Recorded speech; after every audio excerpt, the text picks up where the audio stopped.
teman-teman, namaku Trisna, aku berasal dari Pulau Madura, tepatnya di Maria, Gunung Karmel, Sumeneb.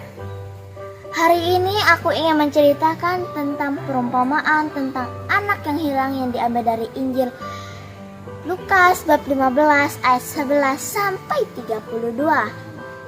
Yuk simak baik-baik ya teman-teman.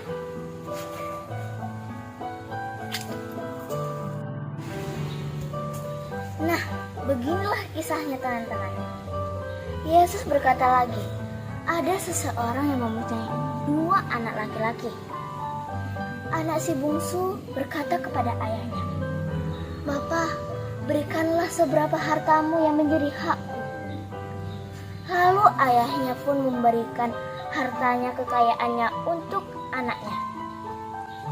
Beberapa hari kemudian, anaknya pun menjual semua hartanya dan menghasilkan banyak sekali uang. Nah teman-teman, setelah ia menjual semua hartanya, apa yang dia gunakan? Ia pergi ke tempat yang negeri yang sangat jauh dan menggunakannya untuk berfoya-foya dengan orang asing. Beberapa tahun kemudian, setelah uangnya habis, ia pun merasa kelaparan dan ia belum makan. Dan akhirnya pun ia harus mencari pekerjaan untuk makan. Ia pun berjalan-jalan mencari pekerjaan dan akhirnya pun ia menemukan pekerjaan, yaitu untuk menjaga para babi-babi. Beberapa menit kemudian ia menjaga babi-babi tersebut dan merasakan kelaparan. Ia melihat para babi-babi itu sedang makan. Ia merasakan akan rindu kepada ayahnya. Aku di sini mati kelaparan, sedangkan aku di sana, aku bisa makan semua yang aku inginkan. Aku memang tidak pantas lagi menjadi anak Bapa. Aku ingin berkata kepada Bapa supaya aku tidak lagi menjadi anaknya. Lalu ia pun dengan terpaksa karena kelaparan, ia pun memakan makanan babi itu. Setelah menjaga para babi-babi itu, ia pun pergi ke tempat ayahnya tinggal. Lalu kebetulan ayahnya ada di luar rumah. Ia sedang merindukan anaknya. Setelah berapa menit yang lama, ia melihat ada seseorang yang sedang berjalan menuju rumahnya. Ia merasa kebingungan. Ia merasa bahwa itu anaknya. Tetapi untuk meyakinkan, ia pun mendekati orang tersebut dan ternyata ada anaknya yang lama hilang.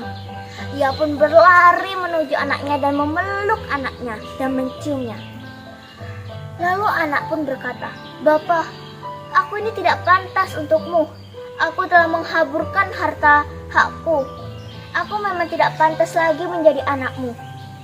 Lalu ayahnya pun memanggil para hamba-hambanya untuk menyiapkan baju yang mahal, cincin untuk digunakan di jari anaknya.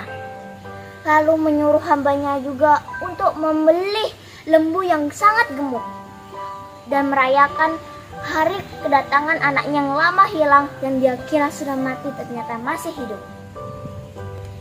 Setelah beberapa menit kemudian, anak si sulung itu baru saja pulang dari mengembala domba-domba.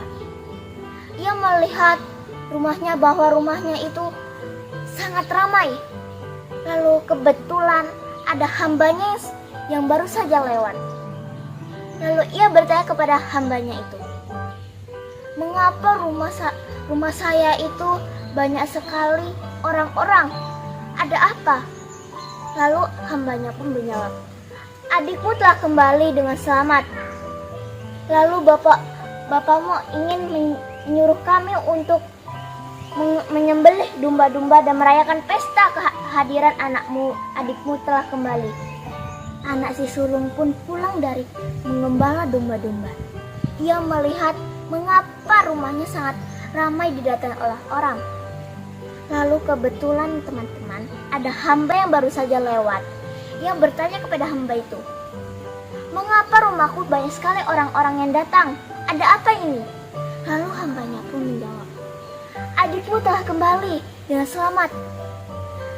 Pak, ayahmu ingin menyuruh kami untuk menyiapkan pesta dan menyembelih anak domba yang sangat gemuk.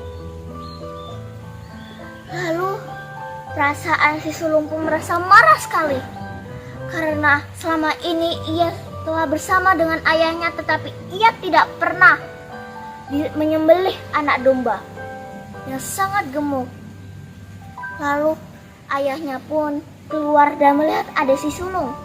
Lalu si ayahnya pun mendekati si sulung lalu sambil berkata, anakku, marilah ikut pesta kesambutan anak adikmu itu yang telah kembali, yang ayah kira telah mati ternyata masih hidup.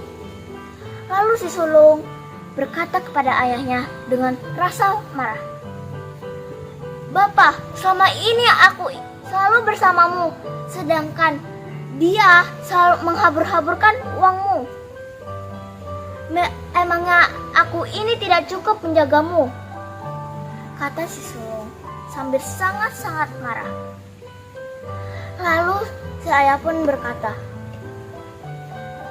aku mengerti, sulung, tetapi adikmu ini sudah bertahun-tahun lamanya telah hilang dan ayah kira sudah meninggal ternyata masih hidup.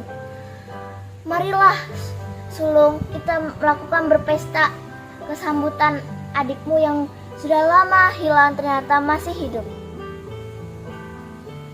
Nah teman-teman, dari cerita tersebut kita sudah mendengarnya. Si sulung itu sangat marah karena cemburu kepada adik. Nah teman-teman, kita ambil pesan ya dari cerita tersebut. Yang pertama, kita tahu bahwa orang tua itu sangat menyayangi kita. Dan ketika kita berdosa kepada orang tua pun akan memaafkannya. Yang kedua, sebagai anak kita harus menghormati orang tua, menolong orang tua, dan selalu menyayangi orang tua. Oke teman-teman, segitu saja. Terima kasih. Bye-bye.